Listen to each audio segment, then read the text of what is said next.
다니엘서 7장부터는요, 다니엘이 본 꿈과 환상의 내용입니다.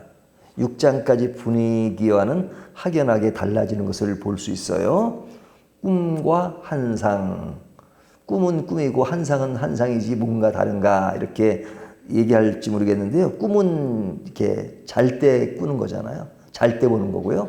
환상은 잘 때 보는 것이 아니라 깰 때 보는 겁니다. 그러니까 자나깨나 보았다는 거죠. 이 다니엘이 자나깨나 본 환상의 이야기인데, 그 다니엘이 환상을 본 시기는 느부갓네살 왕이 이제 물러날 때 다니엘도 물러났습니다. 그리고 이제 관료로 있지 않고 그냥 평범하게 있는 그 상태에 있을 때 그 꾼, 그런 본 그런 꿈과 환상입니다. 그래서 1절을 보면 바벨론 벨사살 왕 원년에 다니엘이 그러죠. 이 벨사살 왕 원년이라고 하는 것은 이제 느부갓네살이 끝나고 이제 벨사살 왕이 시작될 때 그때입니다. 그러니까 그때 이제 벨사살 왕과 함께 지낸 것이 아니고, 벨사살 왕은 왕권이 시작되면서 그 일을 시작할 때 다니엘은 다른 곳에서 이제 꿈과 환상을 보았다는 거죠. 그때 본 환상 이야기를 하는데요. 오늘 본문에 본 다니엘의 환상은 이제 동물 4개를 보는 겁니다. 동물. 예? 동물이 아니라 짐승이다.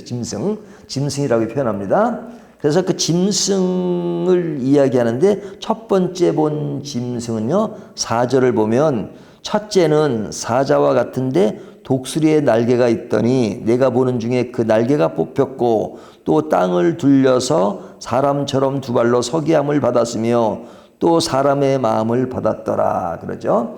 첫 번째 짐승은 사자입니다. 사자인데 이제 날개가 달린 거죠. 독수리의 날개가 달린 겁니다. 그러니까 사자를 생각하시면 되고, 사자에 이제 독수리 날개 같은 2개의 날개가 달린 것을 볼 수 있죠. 근데 이제 이 날개가 뽑힙니다. 뽑혀요. 그러다가 이 뽑힌 그 사자가 2발을 들어서 사람의 마음을 받았더라 그러죠. 사람의 마음을 받았더라. 그러니까 이것은 무엇을 상징하냐면요, 바벨론을 이야기하는 겁니다. 바벨론을 이야기하는데, 그 바벨론의 느부갓네살 왕은 잘 나갔지만 사자처럼 날개가 달린 왕으로 아주 굳건하게 나갔다가 그가 쫓겨나서 동물처럼 산 시간들이 있죠.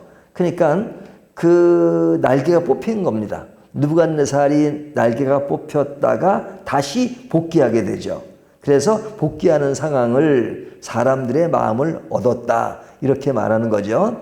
그러니까 첫 번째 동물은 바벨론의 느부갓네살을 이야기하고 있어요.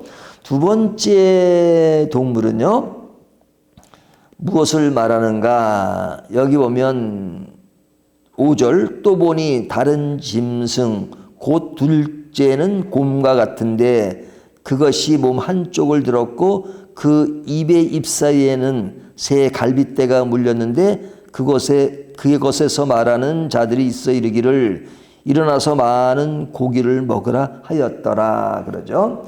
자, 두 번째 동물은 뭐예요? 곰이죠. 곰인데 이 곰이 이 한쪽이 들렸습니다. 그러니까 이렇게 한쪽은 좀 크고 한쪽은 좀 작은 겁니다. 자, 이 사이에는 새 갈빗대가 물렸다 이렇게 말하죠. 자, 이것은 무엇을 말하냐면 바벨론 다음에 바벨론을 물리치고 지배하게 된 메대와 바사를 이야기합니다. 근데 이 메대와 바사는 이 사실은 한 나라와 같은 것이죠. 근데 두 개가 나눠져서 한쪽은 크기가 크고 한쪽은 작은, 한쪽은 힘이 강하고 한쪽은 약한 상태를 이야기합니다. 그래서 한쪽이 들렸다 이렇게 말하죠. 근데 여기 새 갈빗대를 물었다는 것은 이 메대와 바사가 힘을 가지고 나라를 지배했습니다.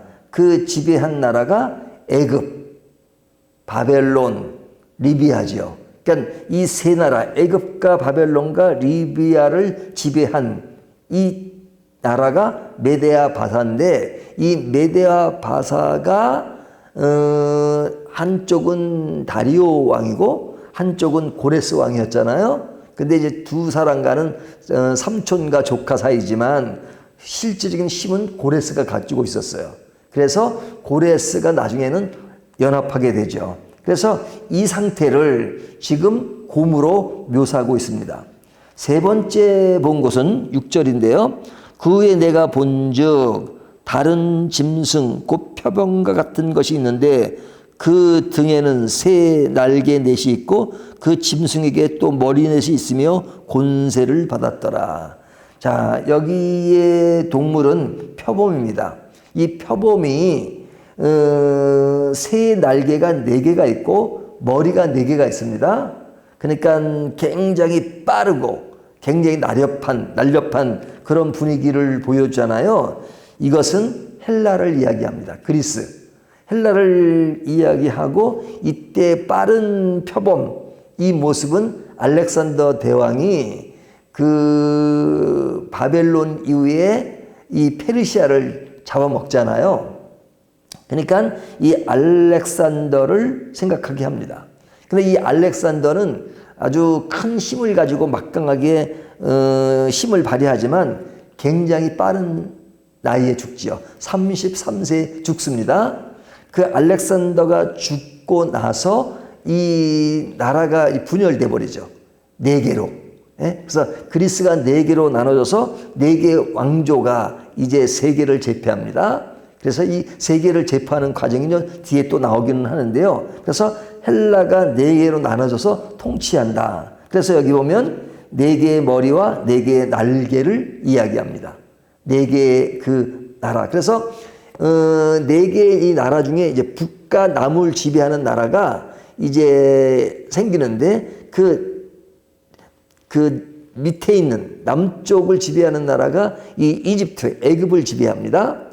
그리고 이제 북쪽을 지배하는 나라는 이스라엘 우쪽을 지배하는데 이 둘의 갈등이 굉장히 심해요. 근데 위쪽에 있는 그런 아주 여자 한 사람이 밑으로 전략적으로 시집을 가게 되는데 그 사람이 클레오파트라죠. 클레오파트라가 이제 애굽에 나중에는 힘을 가지고 왕이 돼 버립니다. 그리고 이제 그의 이제 오빠는 북쪽에 있는데 그 중간에 끼어 있는 이스라엘이 굉장히 아주 박해를 많이 받죠. 박해를 받다가 굉장히 어려움에 있다가 이들이 하도 박해를 받으니까 이들이 이제 반란을 일으킵니다. 그 반란을 일으켜서 성공을 하게 돼요. 그것이 성공을 해서 100년 동안을 그 독립된 상태로 유지하게 되는데 그 사람들이 마카비 형제예요. 마카비 형제. 그래서 성경은 이 이스라엘 백성들이 바벨론에 끌려갔다가 기한을 하게 되잖아요. 1차 기한, 2차 기한, 3차 기한. 그 기한에서 성전을 짓습니다. 성전을 짓고 난 이후에 그 상태는 예수님이 오실 때까지 400년의 침묵 시간이 흐르거든요. 그러니까 성경에 기록되지 않았다 그래서 400년의 침묵 기간이라고 합니다. 그 침묵 기간에 이루어진 일들을 사실은 다니엘서가 이야기하고 있는 겁니다. 그래서 오늘 본문에 바벨론, 페르시아, 그 다음에 헬라, 그리고 나중에 로마까지 그 상태, 그 이야기가 사실은 400년 동안에 이루어진 일들이에요. 그런데 이 헬라의 알렉산더의 어떤 강한 힘과 그 이후에 4개의 왕조로서 나라를 장악하는 것을 지금 표범과 그리고 4개의 날개와 4개의 머리로 표현하고 있는 겁니다. 그리고 이제 마지막에 표현되고 있는 것이 이제 4번째 동물의 7절. 내가 밤 한상 가운데 그 다음에 본 넷째 짐승은 무섭고 놀라우며 또 매우 강하며 또 새로 된 큰 이가 있어서 먹고 부서뜨리고 그 나머지를 발로 밟으며 이 짐승은 전에 모든 짐승과 다르고 또 10뿔이 있더라. 그러죠. 자, 이것은 로마를 이야기하죠. 로마. 이 로마가 이제 헬라를 삼키는데 그는 매우 무섭고 놀라우며 강하고 그 다음에 아주 큰 그런 모습을 보여주고 있습니다.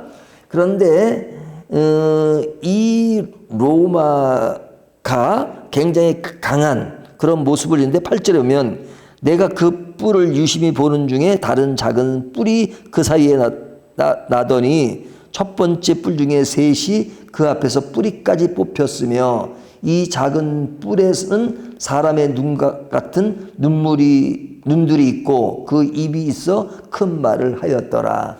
이것은 그런 로마의 그런 장악된 심 속에 적그리스도가 나타나는 것을 보여주고 있습니다. 자, 이것이 이제 오늘 본문에서 다니엘이 본 환상의 내용이에요. 그러면 이 환상에는 어떤 특징이 있느냐? 지금 본 이 모든 것들을 뭐로 표현하고 있어요? 짐승으로 표현하고 있죠. 짐승. 동물로 표현되는 것과 짐승으로 표현되는 건 다릅니다. 물론 동물 중에 짐승이 있는 것이지만 이 짐승이라고 표현한 것은 굉장히 부정적인 표현이에요.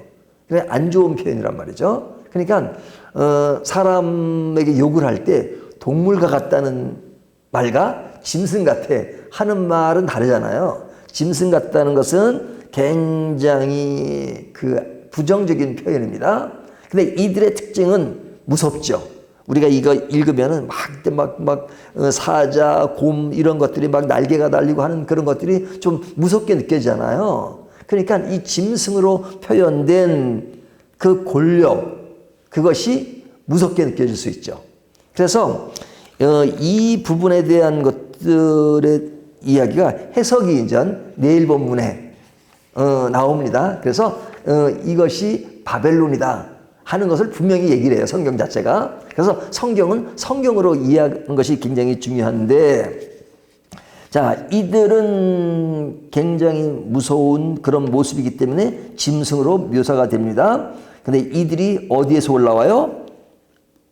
앞에 보면 2절 다니엘이 진술하여 이르되 내가 밤에 한상을 보았는데 하늘에 내 바람이 큰 바다로 몰려 불더니 그러죠. 여기 내 바람이 큰 바다로, 이 바다라고 하는 것은 그런 아주 세상의 그런 어지러움 이런 것들을 상징할 때 바다로 많이 상징하거든요. 그래서 이 세상의 모습, 이 세상이 굉장히 어렵고 험난하잖아요. 험난한 가운데 바람이 불고 그 가운데 짐승들이 올라오는데 그 짐승들은 어떤 세상의 그릇된 권력 이런 것들을 말하죠. 자, 이것이 이제 다니엘이 본 꿈과 환상인데 앞에 부분 6장까지 보면 이 왕들이 본 환상이잖아요. 느부갓네살 왕이 본 환상 이런 거잖아요. 근데 느부갓네살이 본 환상은 뭐였어요? 이렇게 상이잖아요. 네? 상. 그래서 제일 위에는 이제 머리는 순금으로 돼 있고 그 다음에 가슴과 두 팔은 은으로 돼 있고 그리고 배와 넓적다리는 노수로 돼 있고 그리고 발은 새와 진흙으로 되어 있었습니다. 그러니까 이것이 지금 다니엘이 본 것과 똑같아요. 위에 있는 머리는 이제 바벨론이고 그 다음에 가슴의 두 팔은 이제 메대와 바사고 그 다음에 배의 넓적다리는 헬라고 그리고 마지막에 새와 진흙 발로 된 것은 로마를 상징하는 거죠. 그러니까 이 느부갓네살 왕이 본 그 꿈과 그리고 다니엘이 본 것과 같은 겁니다. 그런데 모양만 다르죠. 근데 모양이 다른데 느부갓네살 왕은 맞아요. 하나의 상입니다. 그 상은 우상을 연상하게 돼요. 우상. 그리고 다니엘이 본 건 짐승이에요. 그러니까 그 당시의 권력을 우상과 짐승으로 표현하고 있는 거죠. 그 당시 일어나는 세상의 많은 일들 그런 것들은 진짜 우상과 짐승의 모습으로서 그런 인간의 어떤 그릇된 권력과 그런 것으로 세상을 지배하게 되는 그런 모습을 보여줍니다. 그런데 진짜 중요한 환상은 무엇이냐면 9절부터 나오는 내용이에요. 9절부터 나오는 내용은 뭐냐면 이것은 짐승 같은 것이 아니고 그가 보는 것이 있죠. 9절을 보면 내가 보니 왕자가 높이고 옛적부터 항상 계시니가 자정하셨는데 그의 옷은 희기가 눈 같고 그의 머리털은 깨끗한 양털 같고 그의 보좌는 불꽃이요 그의 바퀴는 타오르는 불이며. 자, 여기에 나타나는 그가 본 환상은 예수님이십니다. 예수님이에요. 그래서 그 예수님은 어떤 분이신가? 10절을 보면 불이 강처럼 흘러 그의 앞에서 나오며 그를 섬기는 자는 천천히요 그 앞에서 모서선 자는 만만이며 심판을 베푸는데 책들이 펴 놓였더라. 자, 예수님이 오실 때는 심판주로 오시는 겁니다. 심판주로 오셔서 심판하러 오시는 거죠. 근데 예수님이 그 심판이라고 하는 것은 우리를 구원하는 것이죠. 구원을 이루기 위해서는 심판과 구원이 이루어지는 것이죠. 그래서 예수님이 오시는 것을 아주 세심하게 표현하는데요. 13절을 보면 내가 또 밤 환상 중에 보니 인자 같은 이가 하늘 구름을 타고 와서 옛적부터 항상 계신 이에게 나아가 그 앞으로 인도되매. 자, 예수님이 오시는 것을 지금은 구름을 타고 오시는 것으로 묘사하죠. 그리고 오셔서 14절 그에게 권세와 영광과 나라를 주고 모든 백성과 나라들과 다른 언어를 말하는 모든 자들이 그를 섬기게 하였으니 그의 권세는 소멸되지 아니하는 영원한 권세요 그의 나라는 멸망하지 아니할 것이니라. 자, 주님이 오시는 그 나라는 어떤 나라예요? 영원한 권세요 그의 나라는 멸망하지 아니한다. 자, 예수 그리스도께서 오시는 그 나라는 멸망하지 않는 나라예요. 이 멸망하지 않는 나라는 앞에 나오는 나라들, 뭐 헬라나 그 다음에 메데 바사, 바벨론, 로마 이런 나라들은 그냥 부강할 때가 있지만 결국 망해요. 그렇지만 하나님의 나라는 망하지 않는다. 그 망하지 않는 나라의 모습을 다니엘이 보는데 그 나라의 핵심되는 분이 누구시냐? 바로 예수 그리스도라는 거죠. 그래서 예수 그리스도를 표현할 때 뭐라 그래요? 누가 온다 그래요? 인자가 온다 그러죠. 인자가 오실 것이다. 그 인자라는 말은 굉장히 중요한 말입니다. 13절 내가 또 밤 환상 중에 보니 인자 같은 이가 인자라는 것은 글자 그대로 하면 사람의 아들이란 말이잖아요. 인자, the son of man 그런 말인데 여기 보면 더가 붙었습니다. 정관사 더가 붙었는데 그 인자가 온다는 것은 바로 예수님을 상징해요. 그런데 예수님이 실제로 오셔서 본인을 표현하실 때 뭐라면 인자는 머리 둘 것이 없도다 그러죠. 인자는 그 인자라는 것은 사람들은 어떤 예수님의 인성을 얘기한다 그래요. 근데 그것이 아니고 예수님은 다니엘서에 말하는 그 인자를 인용한 겁니다. 다니엘서에 인자가 올 거라는 예수로서 다니엘서가 본 환상은요 인자를 굉장히 많이 언급해요. 그 동상을 봤을 때 치는 분도 예수님이시고 그리고 다니엘의 친구들이 불 속에 있을 때 3명이 들어갔지만 한 사람이 더 있잖아요. 예수님을 보는 거죠. 그러니까 다니엘의 환상 가운데 예수님을 늘 봐요. 그 예수님이 인자예요. 그래서 그 인자를 예수님 스스로가 인자는 머리 둘 것이 없다 해서 이 다니엘서 7장 13절을 인용합니다. 그래서 이 인자가 예수님이라는 것을 그 많은 학자들이 참 논문을 써가지고 박사학위를 엄청 많이 받았어요. 그래서 이 인자가 영원한 나라의 주체가 되신다 하는 것을 보여주고 있습니다. 자, 그렇다면 이 말씀이 우리들에게 어떻게 적용되죠? 우리가 살고 있는 나라는 어떤 나라죠? 주님은 우리가 영원한 나라에 살기를 원하십니다. 하지만 우리가 사는 이 나라는 실제로 물리적으로 사는 나라는 사실은 영원한 나라가 아니죠. 그래서 영원한 나라에 살지 않는 그런 모습을 1장부터 6장까지 다니엘이 바벨론에 그리고 메대와 바사에 사는 그 모습을 가시적으로 보여주는 겁니다. 다니엘은 하나님을 믿는 사람이지만 그가 어디 살아요?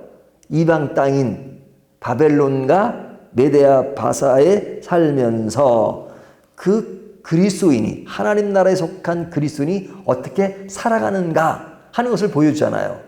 그런데 실제 몸은 이 땅에 살고 있어요. 이 땅은 이 우상과 그리고 짐승과 같은 그런 분위기 속에 살지만 진짜 우리가 통치를 받고 따라가야 할 나라는 어떤 나라냐? 예수 그리스도께서 운영하시는 하나님의 나라야 된다. 그 나라는 어떤 나라라고 말해요? 14절 소멸되지 아니하는 영원한 권세요. 예수님이 그렇다는 거죠. 그의 나라는 멸망하지 아니할 것이니라. 멸망하지 아니하는 그 나라에 살아가는 사람, 이 사람이 진정한 하나님의 사람이며 하나님의 백성의 사람이다. 그래서 우리는 이 땅에 소망을 둘 수가 없어요. 이 땅에 세상 정치 돌아가는 거 보세요. 어느 나라고 역사를 봐도 이 세상에 완전한 것이 없잖아요. 늘 다투고 싸우고 불안전하고 그런 속에 우리가 살아요. 하지만 우리는 그 속에 살지 않고 영원한 하나님의 나라에 산다. 그리고 이것이 완성될 그 때가 있어요. 그래서 그때는 막 뭔가 날아와가지고 그냥 그 동상을 무너뜨리고, 그리고 이 짐승들이 다 사라지는 그 때가 완전히 올 것입니다. 그때 예수님은 구름 타고 오시고 그럴 때 그 모든 것을 평정할 그때가 있다 하는 것을 말씀해 주고 있는 겁니다. 이 말씀을 가지고 우리는 진정 어디에 살아야 하는가 하는 것을 다시 한번 생각하도록 합니다.